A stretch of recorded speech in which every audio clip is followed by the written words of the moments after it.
احسان کی رسی۔ ایک شخص اپنی پالتو بکری کے ساتھ جا رہا تھا۔ اس نے بکری کی رسی بھی نہیں پکڑی ہوئی تھی۔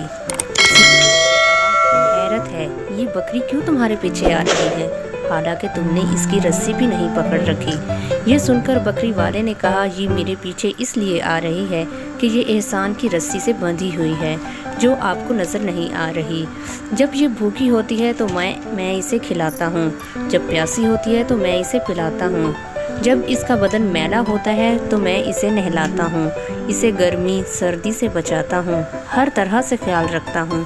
یہ میرا اس پر احسان ہے، اسے میرے احسانوں کی رسی نے باندھ رکھا ہے۔ یہ سن کر دوسرے آدمی نے سرد آہ بھری اور بولا، اللہ تعالیٰ نے ہم پر ان گنت احسانات کیے ہیں، اس کے احسانوں کی رسی ہمیں بھی تو باندھ رکھا ہے، لیکن ہائے افسوس، ہم تو اس کے احکامات کے پیچھے نہیں چلتے، ہم تو سرکشی پر اترے ہوئے ہیں۔